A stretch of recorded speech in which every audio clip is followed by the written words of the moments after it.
Don't be hard on yourself if you feel like you're failing or it looks like somebody else is doing better than you. Remember, you're doing the best you can with the tools that you have. Be proud of where you are, because when you're hard on yourself, there's nobody there to pick you up. You're running your own race, but you're running this business on your own.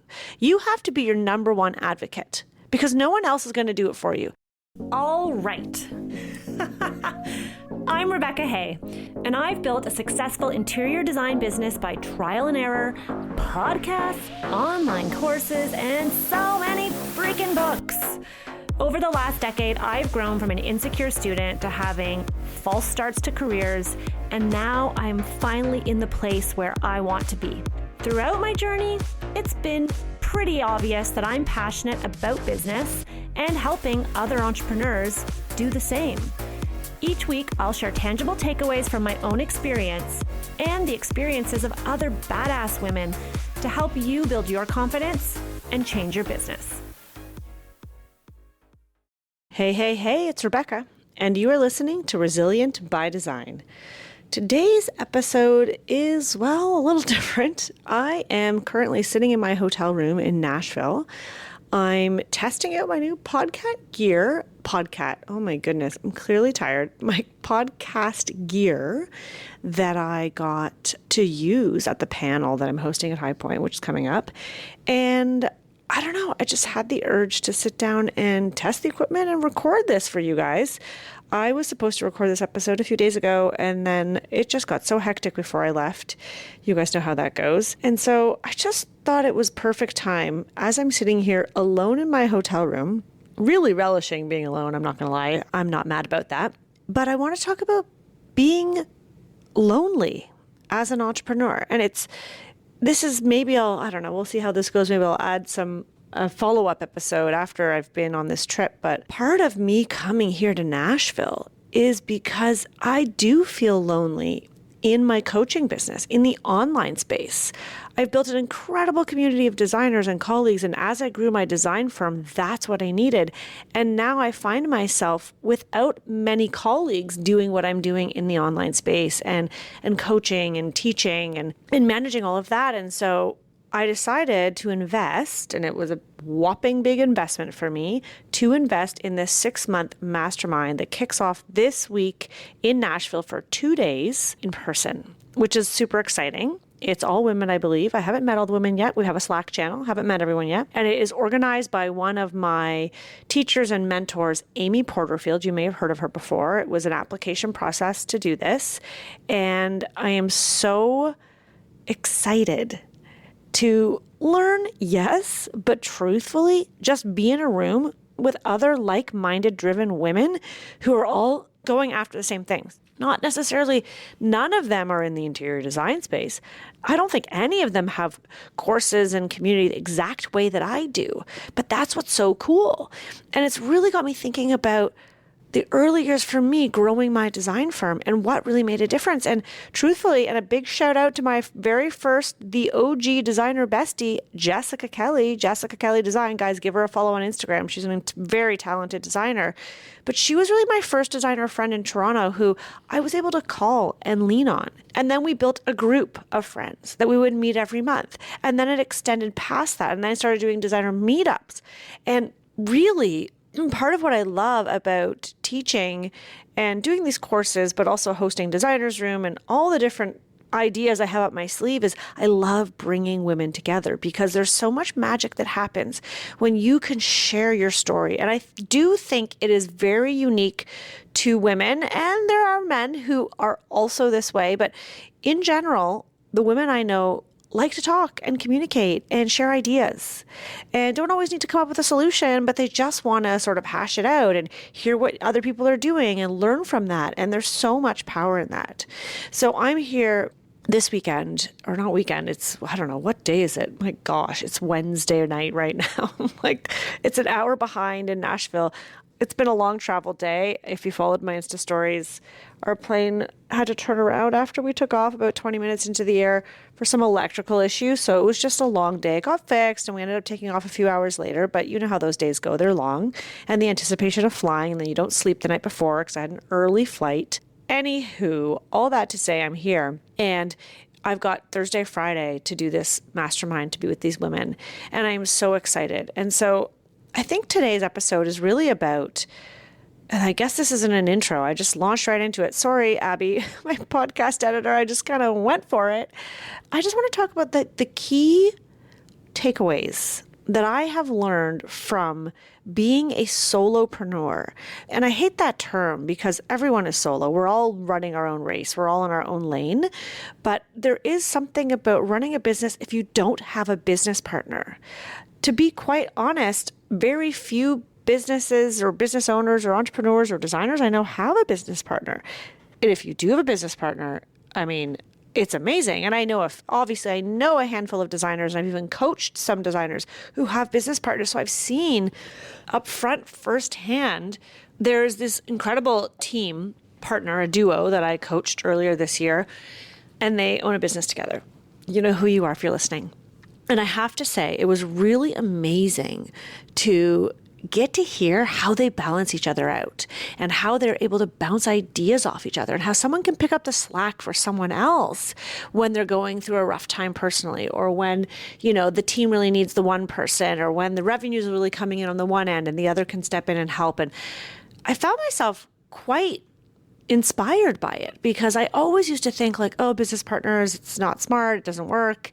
And I thought, wow, no wonder the rest of us feel so freaking lonely and we feel like we're just feeling our way in the dark. So here's some things that have helped me running a business on my own. And as much as you might have supportive family and friends, it's just not the same as people who understand what you're doing in your business. And so some of the things that have helped me were find a community where the people are like you. So for me, that means not every designer is going to be my bestie. Not every designer is like me. I'm very open. I'm an open book. I like to share it all. I expect the same in return, to be quite honest. And I don't pretend to be something I'm not. I'm very, I don't know what the word is. I guess you could just say I'm very open. And so I look for people who are open like me. So you need to find your people, because not everyone who's in your industry is going to be your people, but that just because you can't find them doesn't mean they don't exist. So find a community of people that you can, even at least if it's a Facebook group or community like I have in Designer's Room, where you can meet a couple times a month, ask questions, get feedback, post in a Facebook group. That support is so invaluable. The second thing I would say is stop being so hard on yourself. Like, let's be honest. What gives? Why are we so freaking hard on ourselves? You need to accept that running a business can be hard.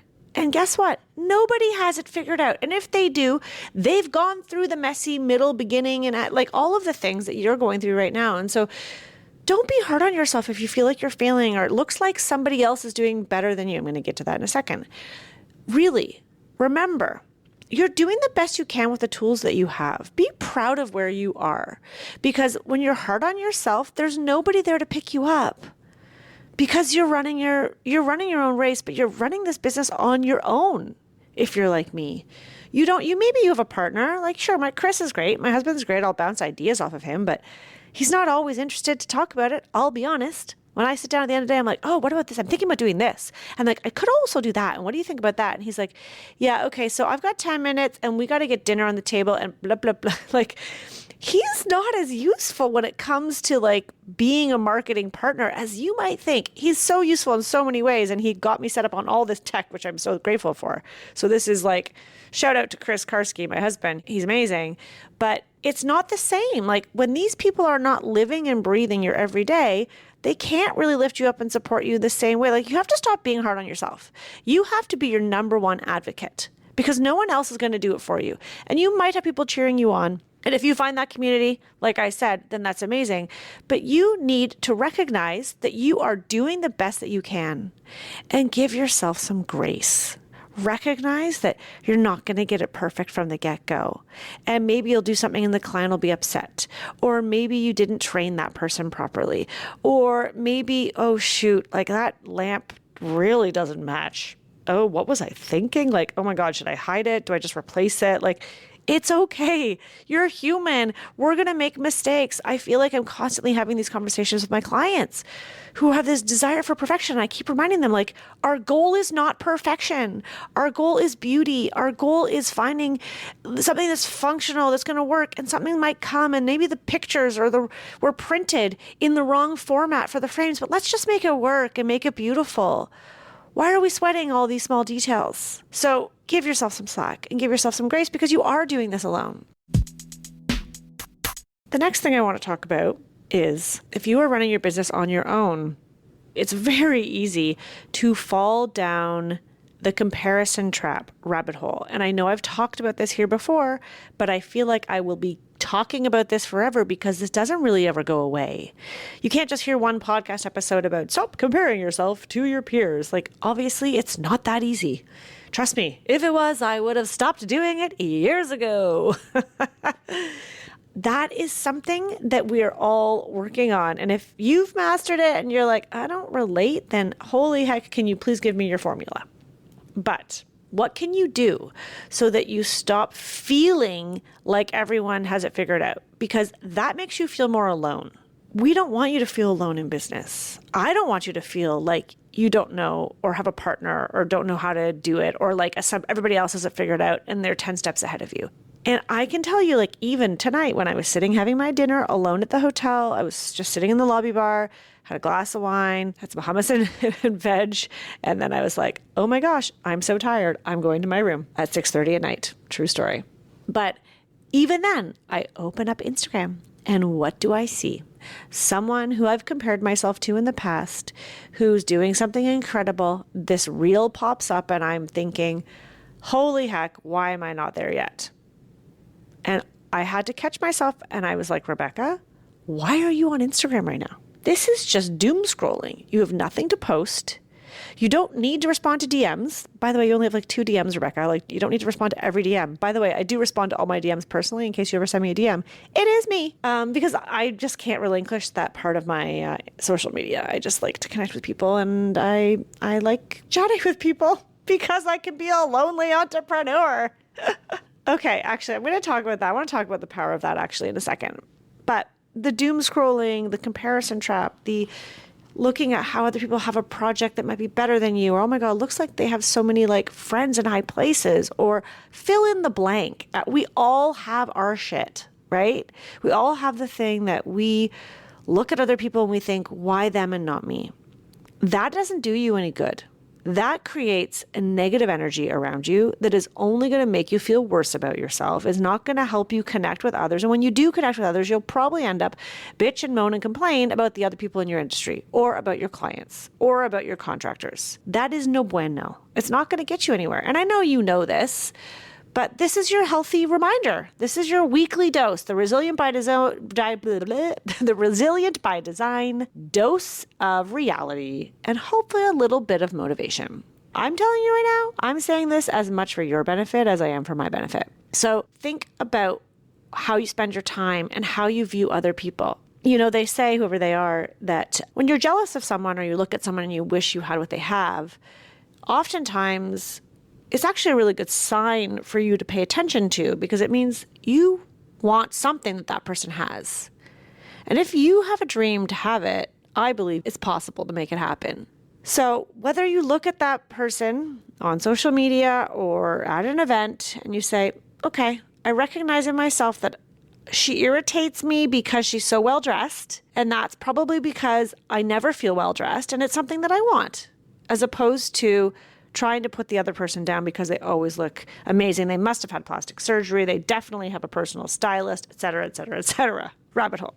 Don't go down it, because it's going to make you feel more alone, more incapable, more insecure, and that will trickle down to everything: your team, your clients, your work, your family, your personal self-care.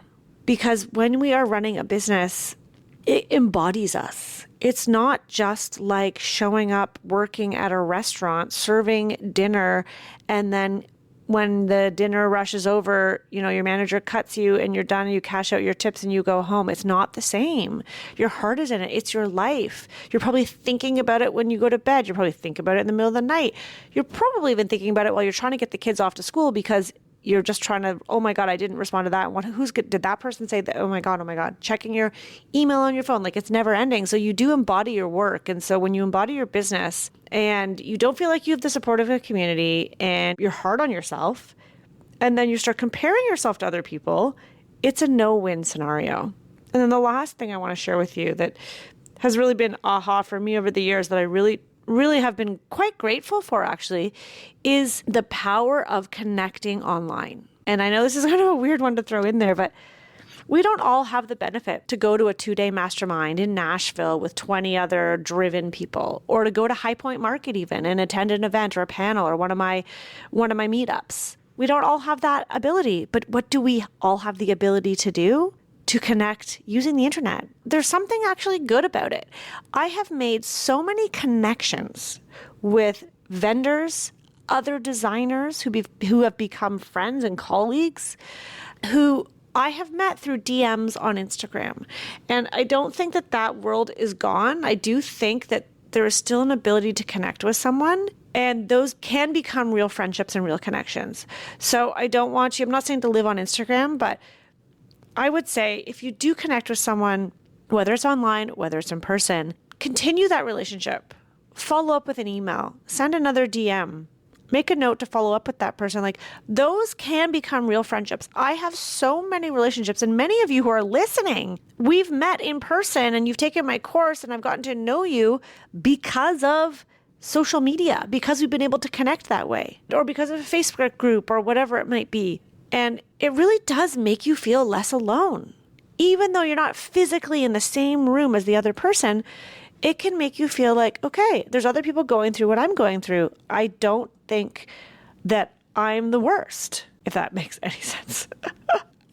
I just want this episode to just remind you all that you've got this, you're doing what you can do, and there is support out there, whether it's in the form of a community like the one I offer, or an in-person event or a mastermind, or whether it's connecting online, but to please stop being so hard on yourself, because we are all doing this alone. We're all doing this alone. So let's try and do this alone together. And that is the beauty of the world that we live in today. In today's day and age, you can connect people from all over the world, which is so freaking cool. Take advantage of that because you don't have to be alone.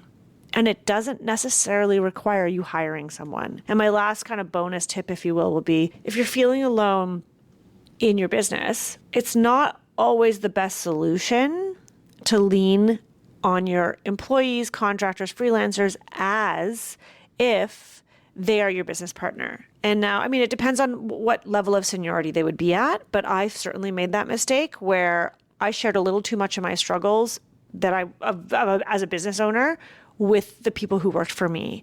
And it actually didn't help me. What was helpful was to share my struggles and my wins with people who are at the same stage of business as me, or who were a little bit ahead of me, or who were just a little bit behind, but were not in it working for me. And we can talk about leadership and team building in another episode if that interests you. But just one caveat, because it's just, so many things I want to talk about that. And I'm not going to dive down that rabbit hole because that is a lot of information and that is a whole other conversation that I don't think I have the capacity to talk about right now. But you're not alone. And you might feel alone right now, but you don't have to be. And when the going gets tough, that's when it can really hit. And I know for many designers, it's been a slower year. Not everyone, but for a lot of designers, it's been slower. It's going to pick up. This is just ebbs and flows. This is just the way the economy goes.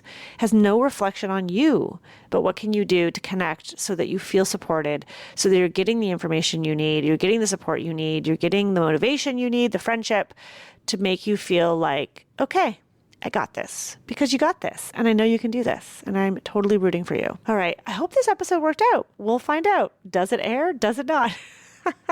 This is my very first episode recording with the tech my husband set up. So thank goodness for him, because I otherwise would be very alone in the tech world.